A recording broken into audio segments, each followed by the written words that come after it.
te réveilles chaque matin avec cette soif d'être plus proche de Dieu.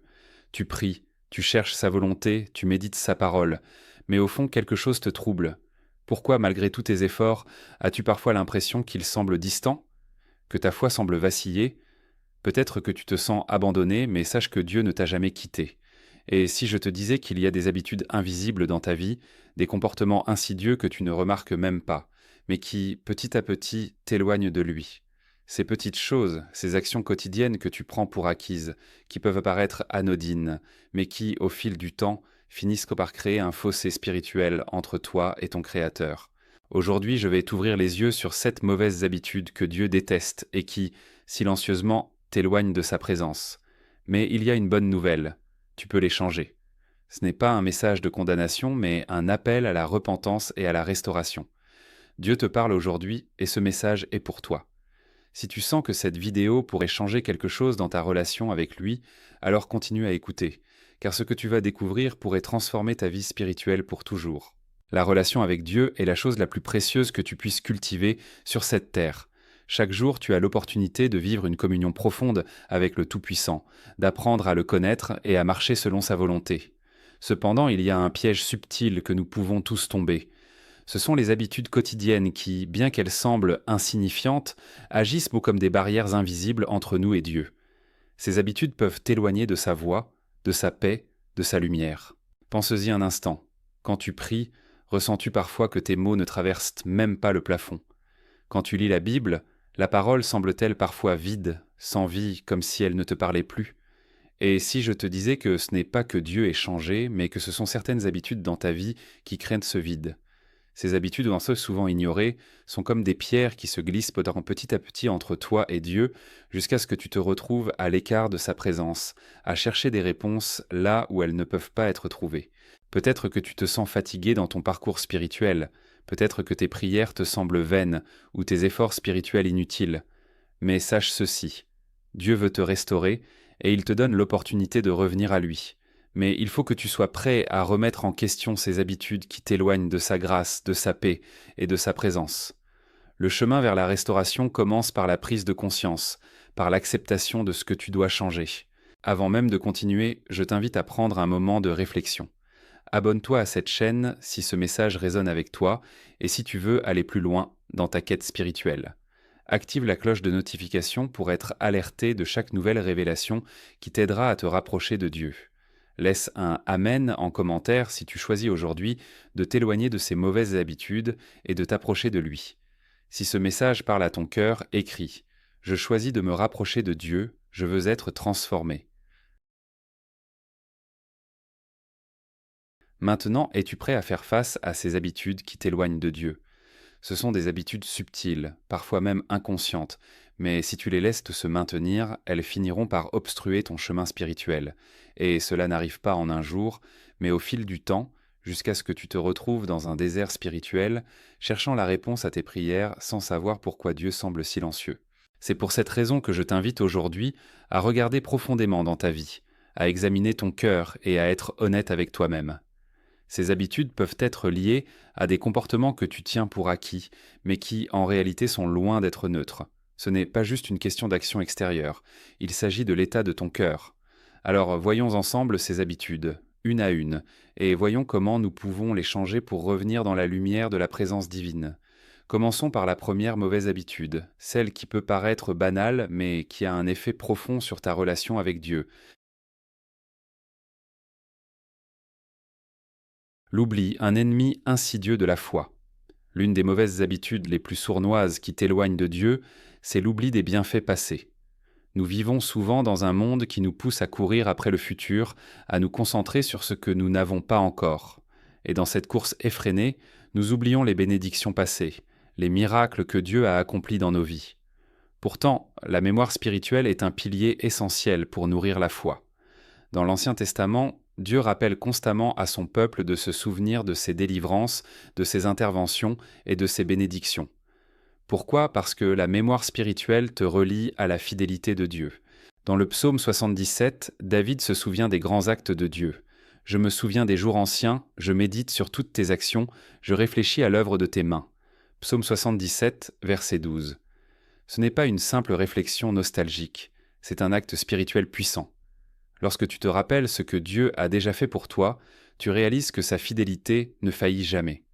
Mais le problème, c'est que nous avons tendance à oublier, et cet oubli nous fait perdre notre ancrage spirituel. Pourquoi oublions-nous? Il y a plusieurs raisons pour lesquelles nous oublions. Tout d'abord, l'oubli est souvent dû à la rapidité de notre vie moderne. Nous sommes constamment sollicités par des distractions, des préoccupations matérielles et des soucis quotidiens. Mais la vraie question est, est-ce que tu t'accordes des moments pour regarder en arrière et voir ce que Dieu a déjà accompli dans ta vie? Ou bien la pression du quotidien te fait-elle oublier la beauté de sa fidélité passée? Ensuite, l'oubli peut être une réaction émotionnelle face aux difficultés actuelles.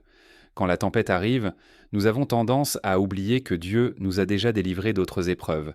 Ce phénomène est naturel, mais c'est là que réside le danger. Si nous laissons les épreuves présentes effacer la mémoire des bénédictions passées, nous risquons de perdre confiance en la capacité de Dieu à intervenir à nouveau. Les conséquences de l'oubli spirituel. L'oubli des bienfaits passés de Dieu a des conséquences profondes sur ta relation avec lui. Premièrement, cela nourrit le doute. Lorsque tu oublies que Dieu a déjà agi dans ta vie, tu te retrouves à douter de sa capacité à agir dans ta situation présente.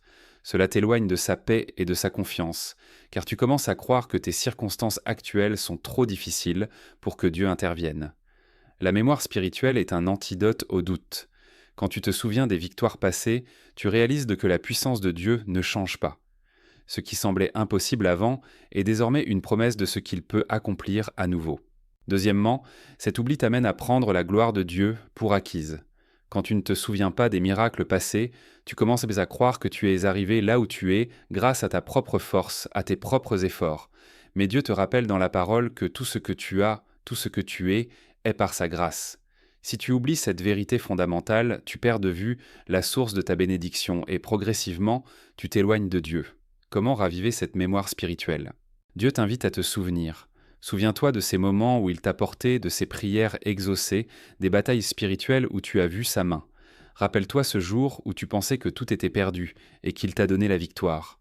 Il est essentiel de cultiver cette mémoire, de la nourrir par la méditation et la prière. L'un des moyens les plus puissants pour cela est de tenir un journal spirituel, un endroit où tu écris chaque témoignage de Dieu dans ta vie. Chaque fois que tu traverses une épreuve, prends un moment pour écrire ce que Dieu a fait pour toi. Relis ce journal dans les moments de doute et rappelle-toi sa fidélité. Tu peux aussi te rappeler, en prenant le temps, au début de chaque journée ou de chaque semaine, de remercier Dieu pour ce qu'il a fait. Un simple merci Seigneur pour cette bénédiction peut suffire à raviver ta foi.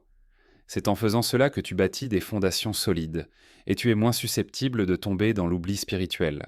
Maintenant que tu comprends l'importance de te souvenir des bénédictions passées, voyons comment une autre mauvaise habitude peut également t'éloigner de Dieu, la dépendance excessive aux distractions mondaines. Dans un monde où tout nous appelle à l'action et à la consommation instantanée, nous risquons de perdre le focus spirituel. Mais Dieu nous appelle à chercher sa face et à ne pas être esclaves des distractions. Nous allons en parler dans la section suivante.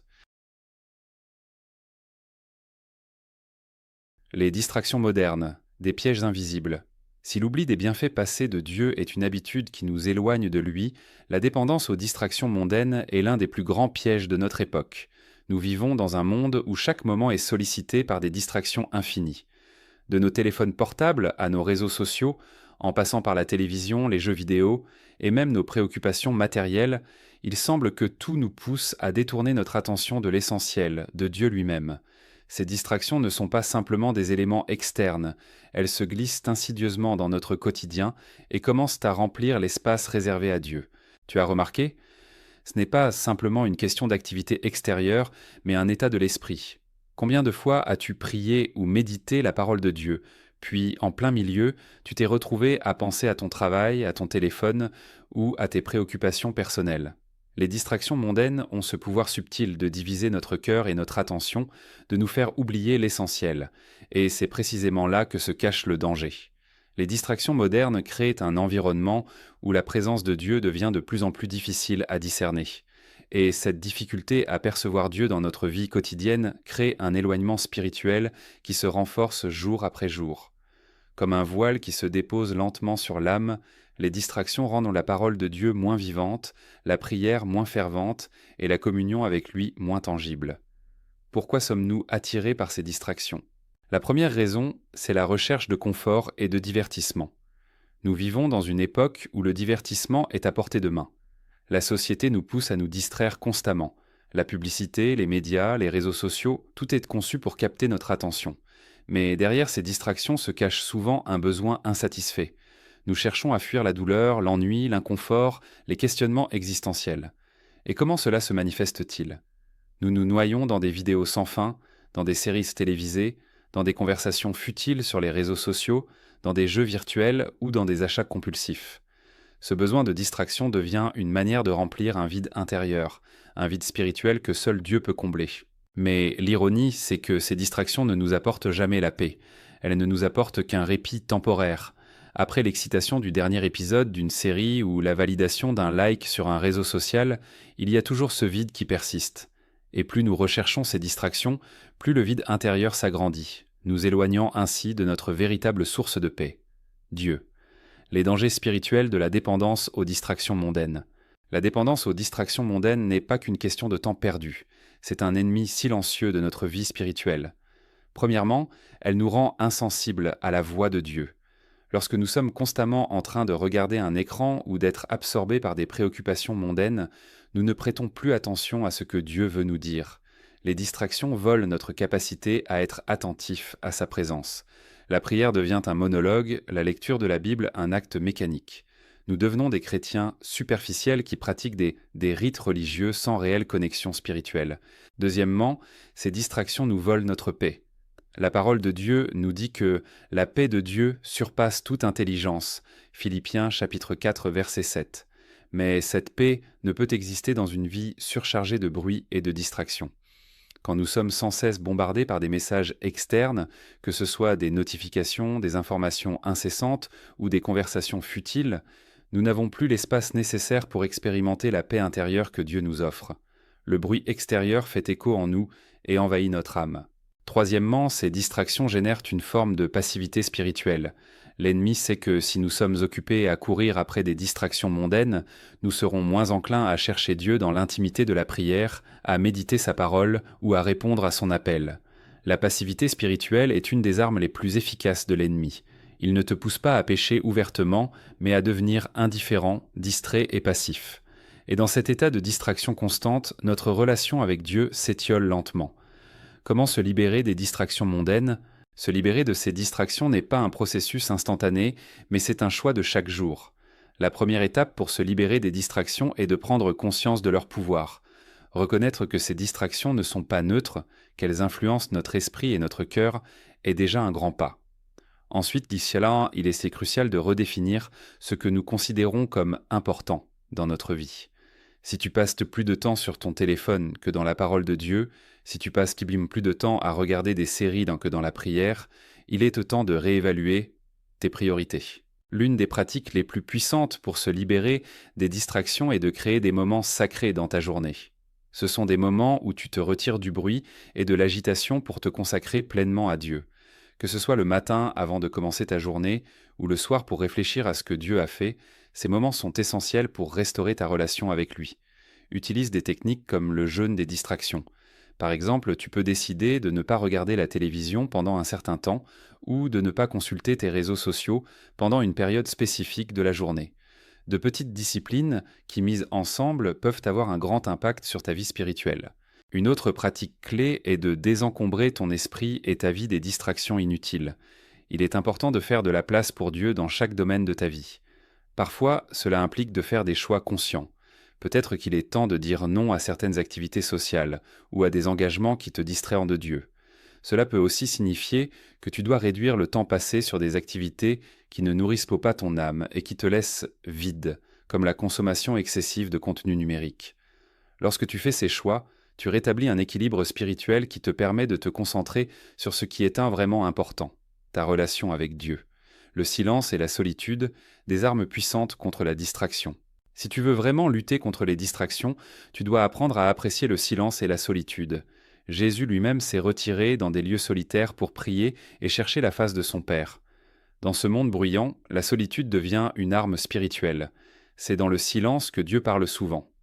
Dans un Roi 19, verset 12, nous lisons que Dieu ne se manifeste pas dans le vent. ni dans le tremblement de terre, mais dans un souffle léger. Lorsque tu prends du temps pour être seul avec Dieu, loin des distractions, tu peux entendre ce souffle léger, cette voix douce mais puissante qui te parle. Maintenant que tu comprends à quel point les distractions mondaines peuvent t'éloigner de Dieu, voyons comment une autre habitude, souvent liée à notre ego, peut également créer une séparation entre toi et ton Créateur, l'orgueil et le manque d'humilité. L'orgueil est souvent subtil et difficile à reconnaître, mais il agit comme un mur qui nous sépare de la grâce divine. Il est essentiel d'examiner nos cœurs et de nous demander si nous avons laissé l'orgueil prendre racine en nous. Nous allons explorer cela dans la section suivante. L'orgueil, un obstacle invisible à la communion avec Dieu. L'orgueil est l'une des habitudes spirituelles les plus subtiles, mais aussi les plus dangereuses qui peuvent nous éloigner de Dieu. Il ne se manifeste pas toujours de manière évidente. Bien souvent, il se cache sous des formes qui semblent inoffensives, mais qui, en réalité, nous séparent de la grâce divine. L'orgueil, à son essence, est le fait de placer notre propre volonté, nos désirs et nos opinions au-dessus de la volonté de Dieu. C'est une attitude qui dit en silence « Je n'ai pas besoin de Dieu dans tous les aspects de ma vie ». Quand l'orgueil prend racine dans ton cœur, il te fait croire que tu es indépendant de Dieu, que tu n'as pas besoin de son aide ou de sa direction. Cette mentalité ne se trouve pas uniquement chez ceux qui exhibent un comportement arrogant ou vaniteux. L'orgueil peut aussi se cacher dans la manière dont nous gérons notre vie spirituelle. Par exemple, tu peux te retrouver à croire que tu peux réussir dans ta marche avec Dieu en comptant uniquement sur tes propres efforts, sans chercher sa direction ou sa force. Cela crée un fossé, car la véritable vie chrétienne repose sur une dépendance totale à Dieu, et non sur nos propres capacités ou mérites. L'orgueil est la racine de la séparation spirituelle. L'orgueil est en fait la racine de tout péché. Lorsque le diable a été chassé du ciel, c'est l'orgueil qui l'a précipité dans sa chute. Dans Ésaïe 14, versets 13 à 14, le prophète décrit l'orgueil de Lucifer. Tu disais dans ton cœur, je monterai au ciel, j'élèverai mon trône au-dessus des étoiles de Dieu. C'est cet orgueil qui a conduit à la rébellion de Satan. Et cette même racine d'orgueil, bien que souvent plus subtile, se retrouve dans nos vies à travers des pensées comme « Je n'ai pas besoin de l'aide de Dieu, je vais me débrouiller tout seul ». Ce type de mentalité coupe la source même de la grâce, parce que Dieu donne sa grâce aux humbles et non à ceux qui sont pleins d'eux-mêmes. Jacques 4, verset 6 nous dit « Dieu résiste aux orgueilleux, mais il donne la grâce aux humbles ». Cela signifie que chaque fois que tu choisis de te replier sur toi-même, de refuser de t'humilier devant Dieu, tu fais obstacle à la grâce de Dieu dans ta vie. L'orgueil rend ton cœur insensible à la voix de Dieu et empêche l'Esprit Saint de te guider, car l'orgueil est une attitude de fermeture. Le manque d'humilité, un cœur fermé à la transformation divine. L'humilité, c'était l'antidote de l'orgueil. Mais l'humilité véritable n'est pas simplement une attitude extérieure de modestie. C'est une attitude de cœur, un état de reconnaissance profonde de notre dépendance totale à Dieu. Jésus lui-même nous a donné l'exemple suprême d'humilité. Dans Philippiens 2, versets 5 à 8, Paul écrit « Ayez en vous les sentiments qui étaient en Jésus-Christ, qui, existant en forme de Dieu, n'a pas regardé comme une proie à arracher d'être égal à Dieu, mais s'est abaissé lui-même, prenant la forme d'un serviteur. » L'humilité véritable nous pousse à admettre que sans Dieu, nous ne pouvons rien accomplir. Ce n'est pas un sentiment d'infériorité, mais une reconnaissance que Dieu est notre force, notre source de vie. Quand nous manquons d'humilité, nous avons tendance à prendre les choses en main, à vouloir tout contrôler, à penser que nous pouvons tout faire sans Dieu. Cela entraîne un éloignement spirituel. Pourquoi l'humilité est essentielle pour une relation intime avec Dieu? L'humilité est la clé d'une relation intime avec Dieu. Quand tu viens devant Dieu dans l'humilité, tu te soumets à sa souveraineté. Tu reconnais qu'il est le Seigneur et toi son serviteur, que tu dépends de lui pour chaque aspect de ta vie.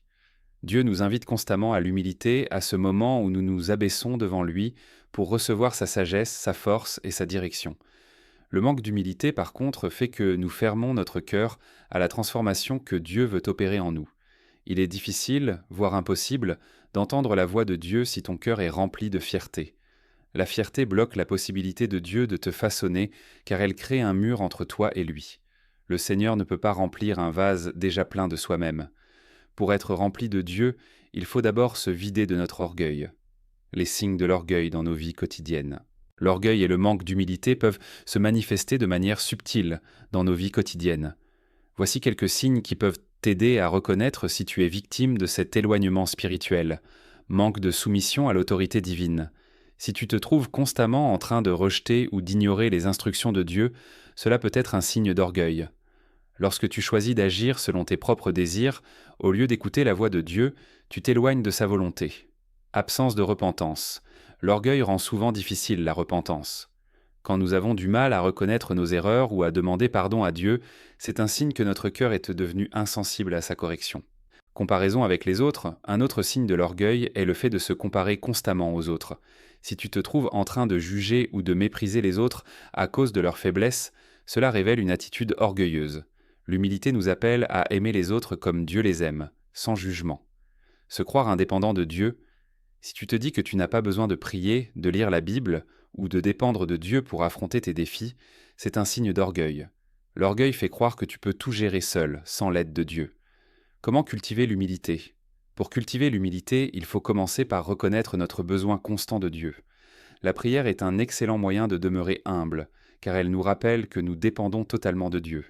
Lorsque tu pries, n'oublie pas de commencer par des paroles de reconnaissance. « Seigneur, je suis ici devant toi, non pas parce que je mérite, mais parce que tu es bon et fidèle. » Un autre moyen de développer l'humilité est de servir les autres.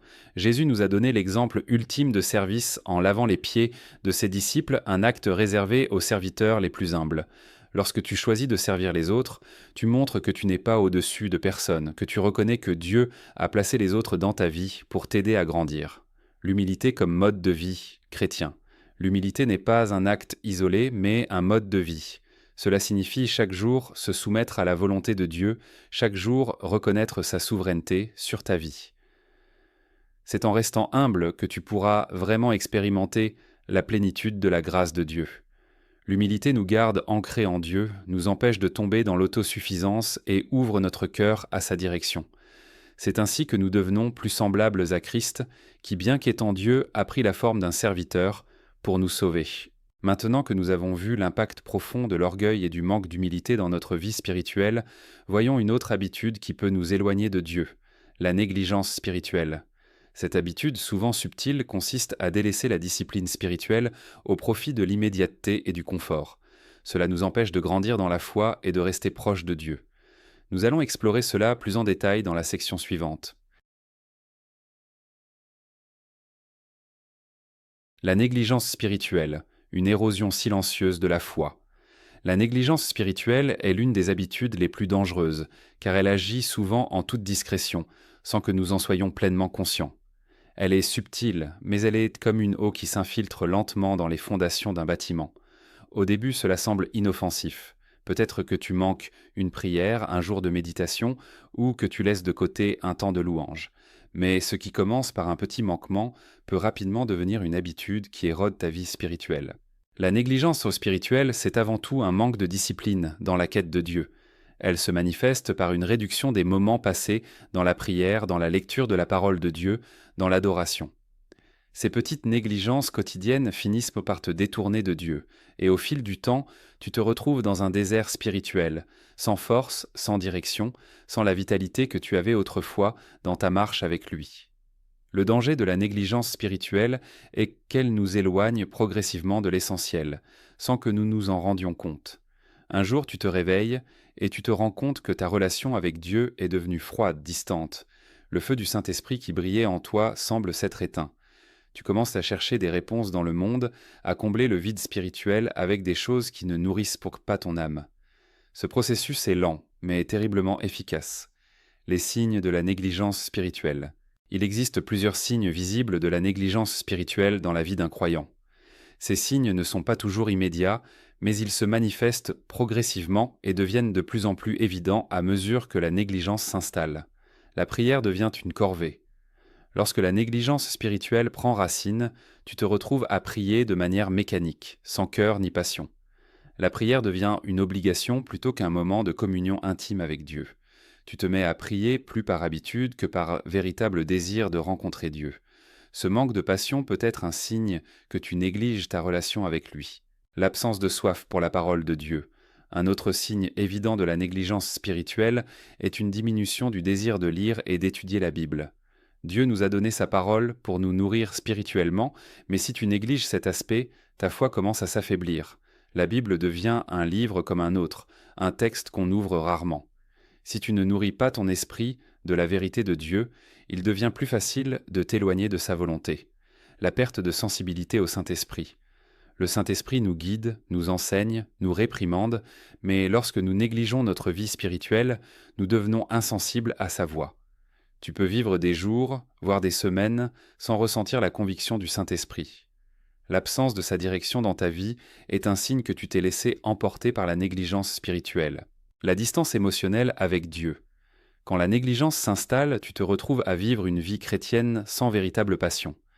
Tes moments de louange deviennent superficiels, ton cœur est lourd et distant. Tu te retrouves dans une routine spirituelle sans ressentir la joie et la paix qui viennent de Dieu. La distance émotionnelle peut aussi se manifester par un sentiment d'isolement spirituel, où tu te sens loin de Dieu, même si tu fais les actions extérieures comme aller à l'église ou prier. Un manque d'enthousiasme pour le service. La négligence spirituelle affecte aussi ton désir de servir Dieu.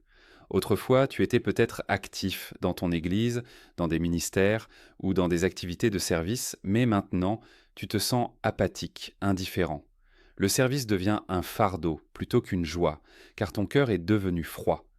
Les conséquences de la négligence spirituelle. La négligence spirituelle n'est pas sans conséquences. Chaque acte de négligence, chaque petit moment que tu laisses passer sans prier, sans lire la parole de Dieu, chaque jour où tu choisis de vivre sans la discipline spirituelle a des répercussions profondes sur ta vie spirituelle. La perte de la présence de Dieu. Dieu désire une relation intime avec toi, mais la négligence spirituelle crée une distance entre lui et toi. Le Saint-Esprit ne force jamais sa présence. Il attend que tu lui fasses de l'arbre de la place dans ta vie, que tu lui consacres du temps, que tu désires passer du temps avec lui. Si tu négliges cela, sa présence devient moins évidente dans ta vie. Cette absence de la présence de Dieu crée un vide spirituel que rien d'autre ne peut combler. La faiblesse spirituelle. En négligeant ta vie spirituelle, tu te retrouves affaibli face aux tentations. La prière, la parole de Dieu et la communion avec les croyants sont des moyens de fortifier ton esprit. Lorsque tu choisis de les négliger, tu perds la force de résister aux attaques spirituelles. La tentation devient plus forte, plus difficile à surmonter, car tu n'as pas les ressources spirituelles nécessaires pour y faire face. Le manque de fruits spirituels. Jésus nous appelle à porter du fruit. Il veut que notre vie soit une lumière dans ce monde, qu'elle montre son amour, sa paix, sa joie. Mais la négligence spirituelle prive notre vie de ce fruit. Une vie spirituelle négligée devient stérile. Tu peux avoir l'apparence d'un croyant, mais ton cœur est sans vie. L'érosion de ta foi, la négligence spirituelle conduit inévitablement à une érosion de la foi. Comme une plante qui manque d'eau, la foi commence à se faner. Tu ne vois plus les promesses de Dieu, tu commences à douter de sa fidélité, et tu te retrouves dans un état de désillusion spirituelle. Les doutes envahissent ton esprit, et la confiance en Dieu se dissipe lentement. Comment lutter contre la négligence spirituelle ? La première chose à faire est de reconnaître que tu as besoin d'une discipline spirituelle. Nous vivons dans un monde bruyant où la tentation de nous laisser distraire est omniprésente, mais Dieu nous appelle à revenir à des pratiques simples mais puissantes. La prière quotidienne, l'étude de sa parole, la méditation, l'adoration et la communion avec d'autres croyants. Ce sont ces pratiques qui nourrissent ton esprit et maintiennent ta vie spirituelle vivante. Premier, créer des habitudes spirituelles régulières. Le combat contre la négligence commence par l'établissement d'habitudes spirituelles régulières. Commence chaque jour avec une prière sincère, même si elle est courte. Lis chaque jour la parole de Dieu, même si ce n'est que quelques versets. Ce sont ces petits gestes de foi qui, accumulés, nourrissent ton âme et te gardent proche de Dieu. Deuxième, éviter les distractions. La négligence spirituelle naît souvent des distractions du monde. Si tu es constamment distrait par ton téléphone, tes préoccupations quotidiennes ou tes divertissements, tu dois établir des limites. Prendre du temps pour Dieu demande de la discipline, de l'espace et du silence. Organise ta journée pour inclure des moments où tu es seul avec lui, loin de tout ce qui pourrait te détourner de sa présence. 3. Chercher la compagnie de croyants. Les relations fraternelles jouent un rôle important dans la lutte contre la négligence spirituelle. Quand tu es entouré d'autres croyants, tu es encouragé à rester fidèle à Dieu. N'hésite pas à rejoindre un groupe d'études bibliques, une équipe de prière ou tout autre espace où tu peux partager ta foi avec d'autres. Ensemble, vous serez plus forts pour faire face à la tentation de la négligence. 4. Retourner aux premiers amours. Si tu te sens spirituellement distant de Dieu, souviens-toi de ton premier amour. Reviens à cette passion du début, lorsque tu as découvert la beauté de la relation avec Dieu. Ce retour aux racines spirituelles te revitalisera et ravivera ton amour pour lui. Maintenant que nous avons abordé la négligence spirituelle, voyons un autre piège subtil mais dangereux, l'attachement excessif aux biens matériels. Nous vivons dans un monde où la consommation est omniprésente et cela peut facilement devenir une idole. L'amour de l'argent et des possessions matérielles peut profondément nous éloigner de Dieu. Nous allons explorer cela en détail dans la section suivante. L'attachement aux biens matériels, un piège subtil mais puissant. L'un des pièges les plus pernicieux de notre époque, et sans doute l'une des habitudes les plus courantes qui nous éloignent de Dieu, est l'attachement excessif aux biens matériels. Nous vivons dans un monde où la consommation est devenue un mode de vie. L'argent, les possessions, les objets et même le statut social sont devenus des critères de succès et de bonheur. Mais la réalité est que cet attachement aux biens matériels ne fait que nous éloigner de la véritable source de la paix et du contentement, Dieu lui-même. Jésus a averti à plusieurs reprises contre les dangers de l'attachement à l'argent et aux biens matériels. Dans Matthieu 6, verset 24, il dit « Nul ne peut servir deux maîtres, car ou il haïra l'un et aimera l'autre, ou il s'attachera à l'un et méprisera l'autre. » Ce verset nous montre clairement que nous ne pouvons pas vivre pleinement pour Dieu et pour l'argent en même temps. Ce n'est pas que l'argent ou les biens matériels soient mauvais en soi, mais lorsque notre cœur devient attaché à eux, ils prennent la place de Dieu dans notre vie et créent une séparation entre lui et nous. Pourquoi sommes-nous attirés par les biens matériels ? L'attachement aux biens matériels trouve ses racines dans plusieurs facteurs. La société de consommation, le désir de sécurité et la quête de statut social. Nous vivons dans un monde où il est constamment dit que la possession de biens et de richesses est un indicateur de réussite et de bonheur. La publicité, les médias, les réseaux sociaux, tous nous poussent à désirer toujours plus, à croire que le bonheur et la satisfaction se trouvent dans ce que nous avons. Ce désir constant de plus nous empêche de nous contenter de ce que Dieu nous a déjà donné. De plus, l'attachement aux biens matériels est souvent lié à notre désir de sécurité. Beaucoup d'entre nous pensent que plus nous avons, plus nous serons protégés contre les difficultés de la vie. L'argent, les possessions et même les relations humaines sont vus comme des boucliers contre l'incertitude de l'avenir. Mais la réalité, c'est que rien de tout cela ne peut nous garantir la paix ou la sécurité, et encore moins une véritable relation avec Dieu. Le véritable danger, cependant, réside dans le fait que l'attachement aux biens matériels nous rend insensibles aux vraies priorités spirituelles. Quand nous mettons nos efforts, notre temps et notre énergie dans la quête des biens matériels, nous négligeons la relation avec Dieu, l'étude de sa parole et la recherche de sa volonté. Cela crée un déclin spirituel subtil, mais certain. Les conséquences spirituelles de l'attachement excessif aux biens matériels. L'attachement excessif aux biens matériels a plusieurs conséquences spirituelles profondes qui peuvent affecter notre marche avec Dieu de manière permanente. Un cœur divisé. Lorsque ton cœur est attaché à l'argent, aux possessions et à la réussite matérielle, tu te retrouves avec un cœur divisé.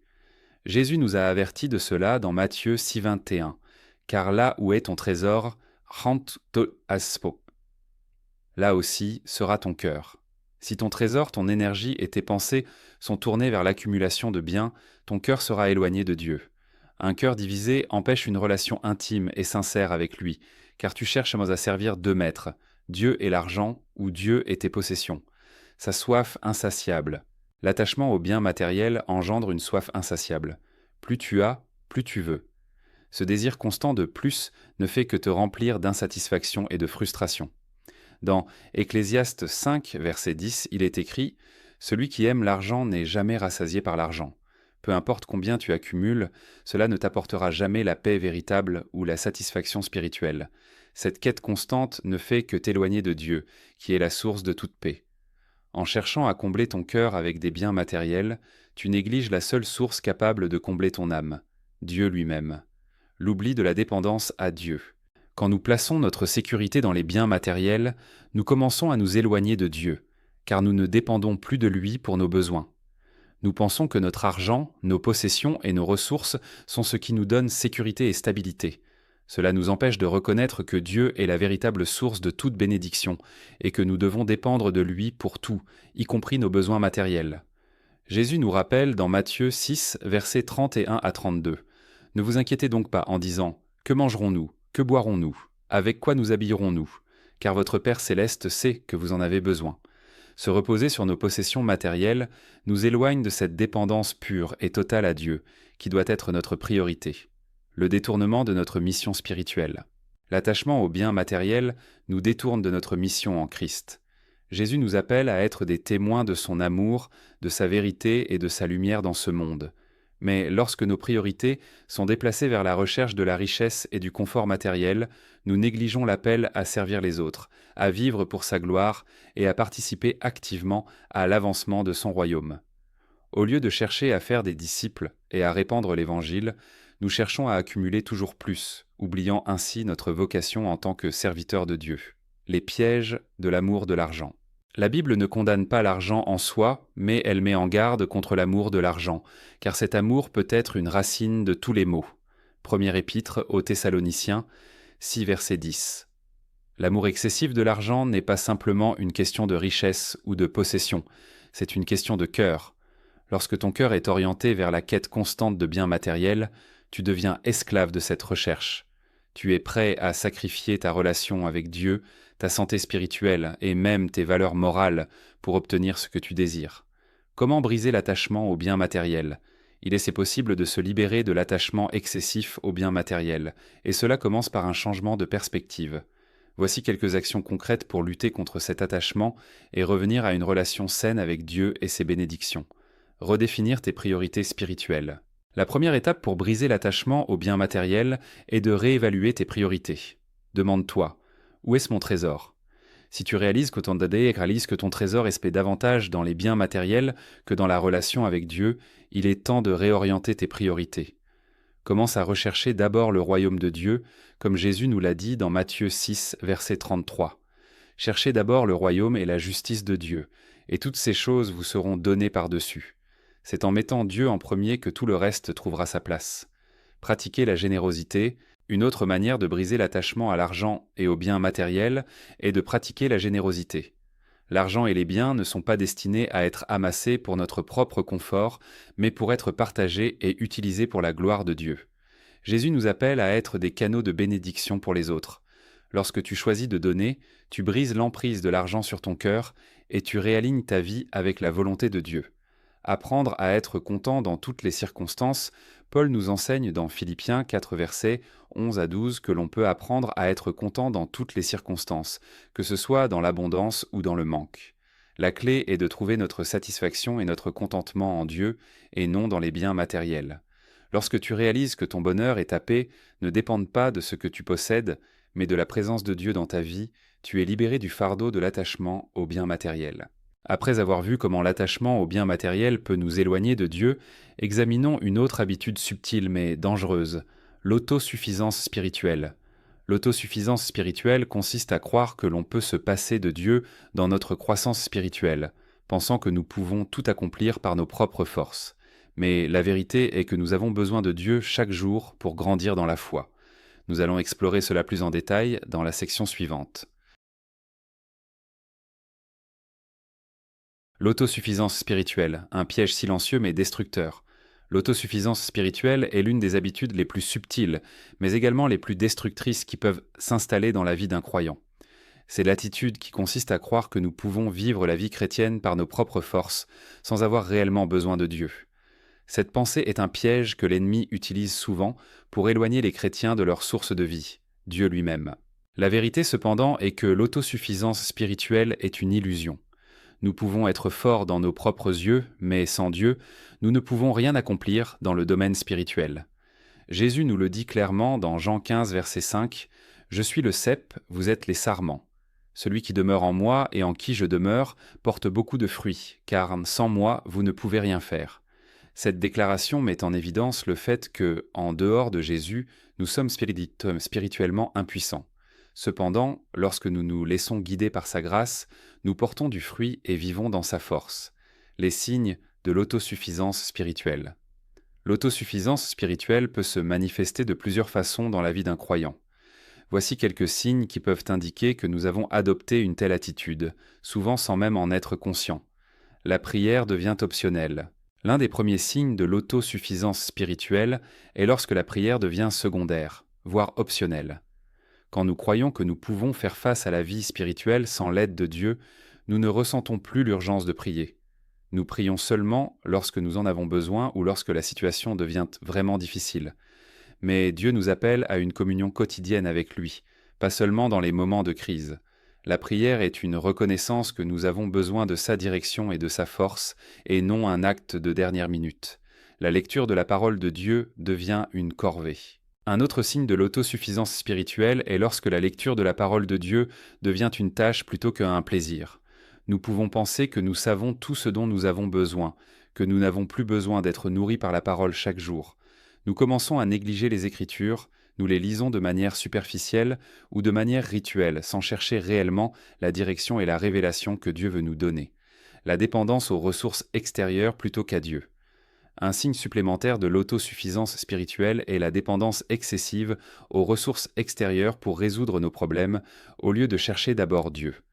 Que ce soit dans les relations, dans nos finances ou même dans nos émotions, nous cherchons à résoudre les choses par nos propres efforts, sans prendre le temps de chercher la volonté de Dieu ou de lui demander son aide. Ce comportement témoigne d'un manque de reconnaissance de notre dépendance à Dieu. L'indépendance spirituelle. L'autosuffisance spirituelle se manifeste également par une attitude d'indépendance dans notre vie chrétienne. Nous pouvons penser que nous n'avons pas besoin de l'Église, des autres croyants ou même des enseignements spirituels. Nous croyons que nous pouvons nous débrouiller seuls, sans l'aide de notre famille spirituelle. Cette indépendance conduit à l'isolement spirituel, où l'on cesse de se nourrir de l'enseignement de la parole et de l'encouragement de la communion avec d'autres croyants. Le manque de repentance. Enfin, l'autosuffisance spirituelle se manifeste également par un manque de repentance.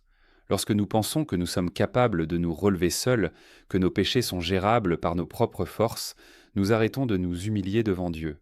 Nous ne voyons plus la nécessité de nous repentir, car nous croyons que nous pouvons tout faire par nous-mêmes.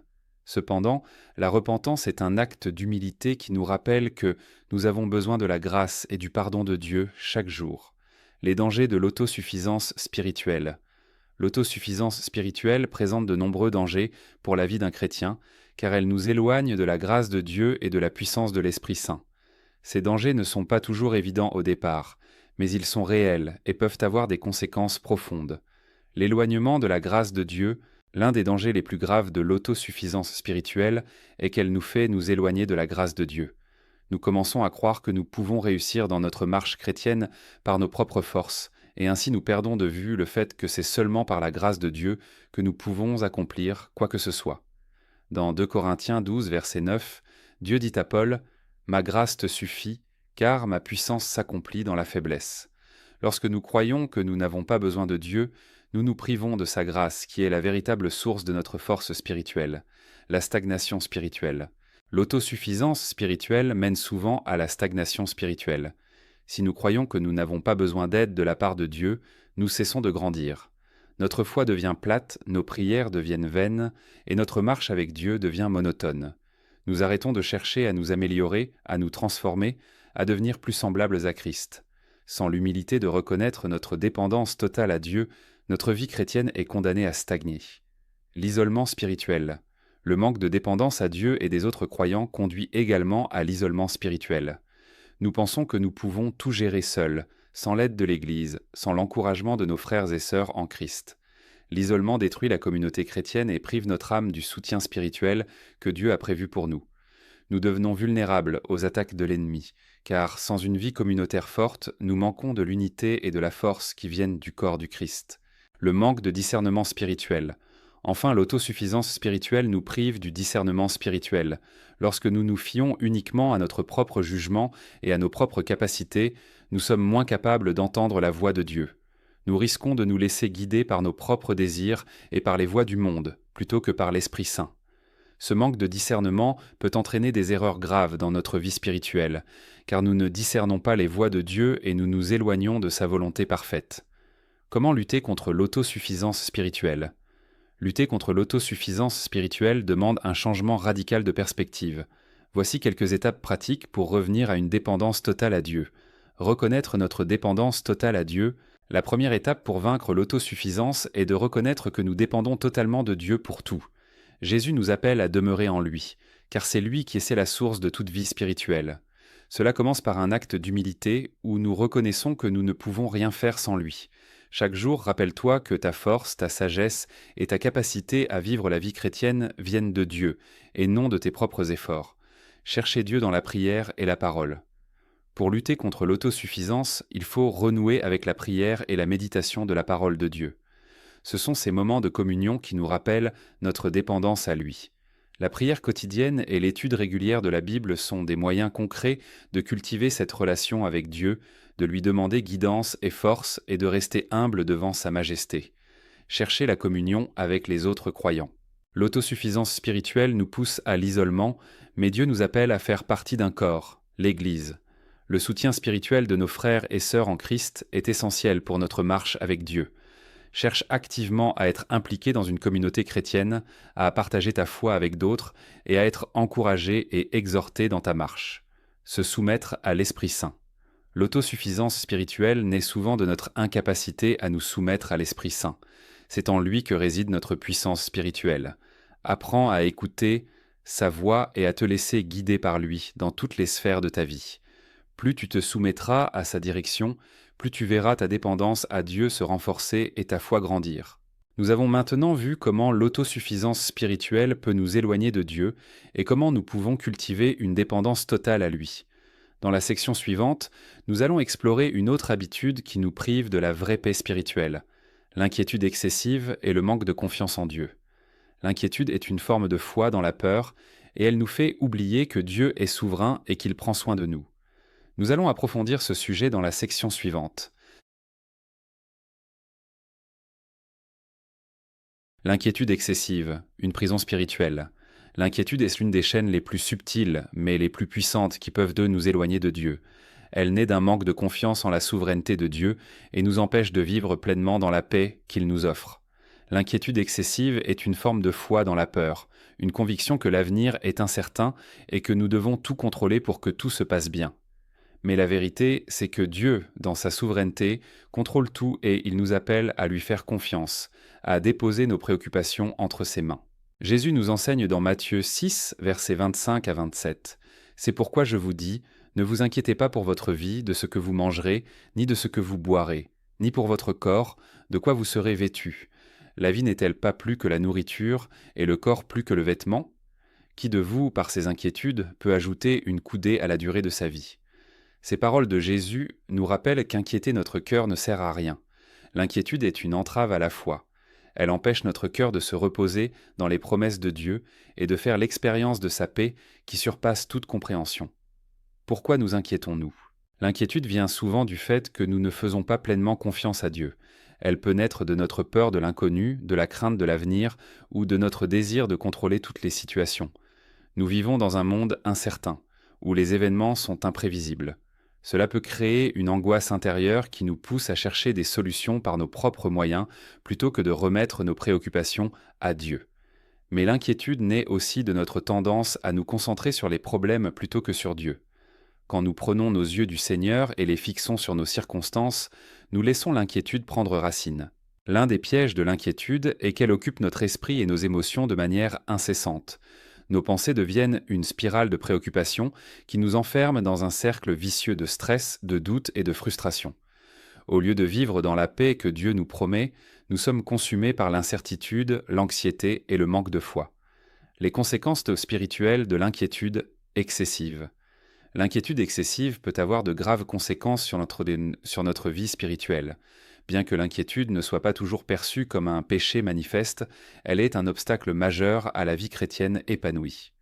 Voici les principales conséquences spirituelles que l'inquiétude peut avoir sur notre relation avec Dieu. L'éloignement de la paix de Dieu. La première conséquence de l'inquiétude excessive est la perte de la paix intérieure. La Bible nous dit que la paix de Dieu garde nos cœurs et nos esprits, Philippiens 4, verset 7. Mais lorsque nous nous inquiétons, nous rejetons cette paix. L'inquiétude nous empêche de faire l'expérience de cette paix profonde qui vient de Dieu.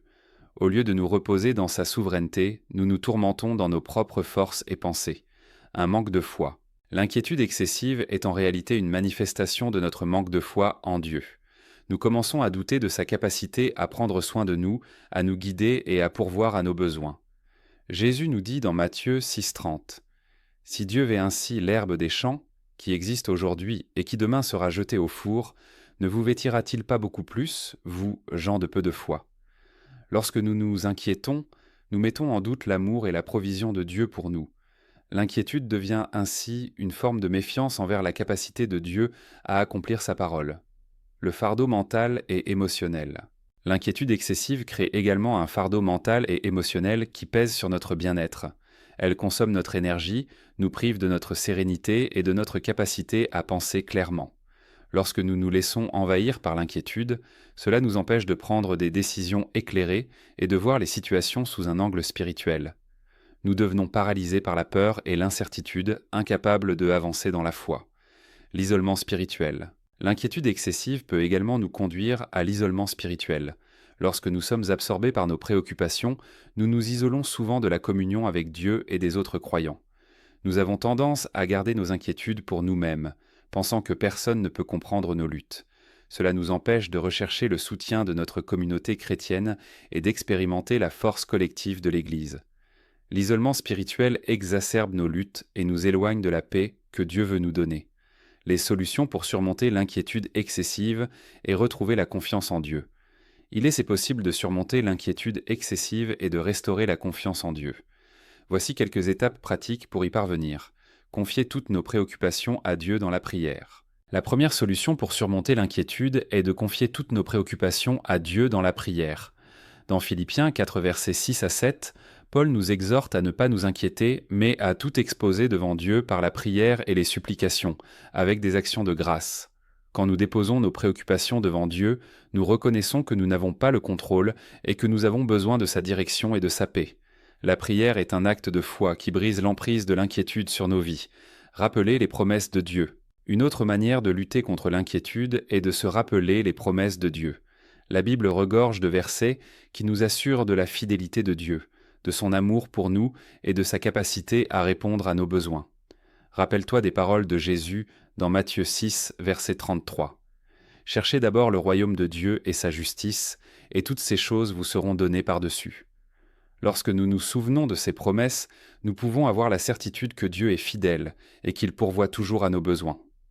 Vivre dans le moment présent. L'une des raisons pour lesquelles nous nous inquiétons tant est que nous vivons souvent dans le futur, imaginant des scénarios catastrophiques qui ne se produiront peut-être jamais.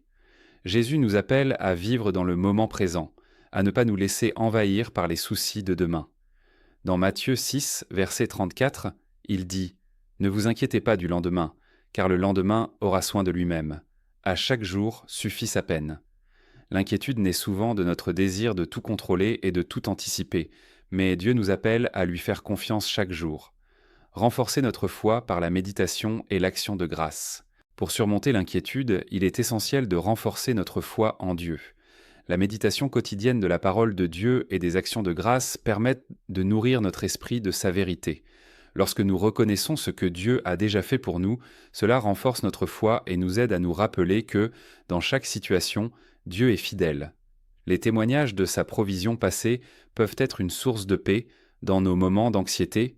Recherchez le soutien de la communauté chrétienne. L'inquiétude peut nous conduire à l'isolement, mais Dieu nous a donné l'Église pour nous soutenir dans nos luttes. Ne garde pas tes inquiétudes pour toi-même. Parlant avec d'autres croyants, partage tes préoccupations et laisse-toi encourager. Parfois, le simple fait d'exprimer ce qui te pèse et de prier ensemble avec des frères et sœurs en Christ peut apporter une grande paix.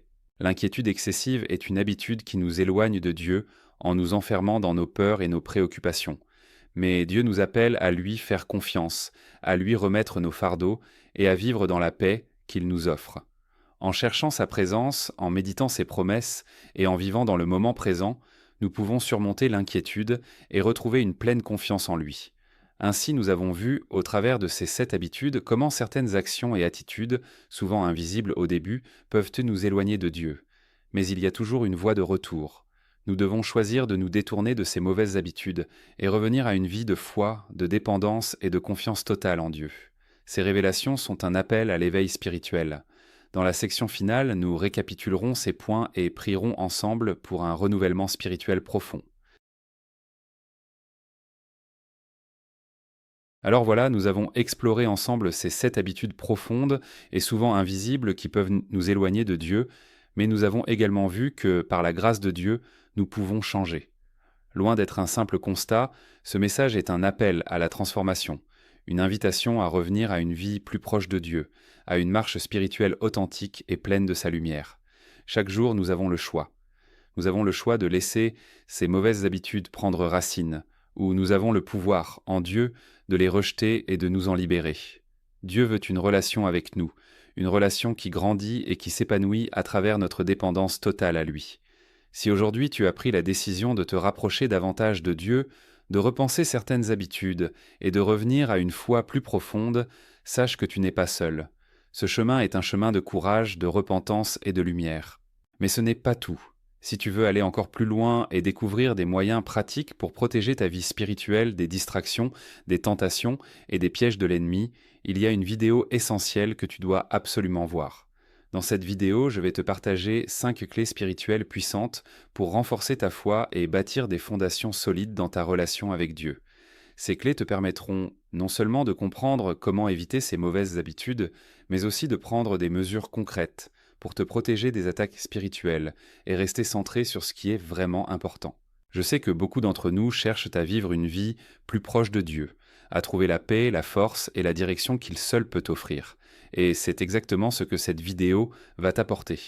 Ce sont des principes essentiels pour approfondir ta communion avec Dieu, rester ferme dans ta foi et avancer dans un chemin de transformation. Si tu veux vraiment élever ta vie spirituelle, ne manque pas cette vidéo. Clique dès maintenant sur celle qui apparaît à l'écran.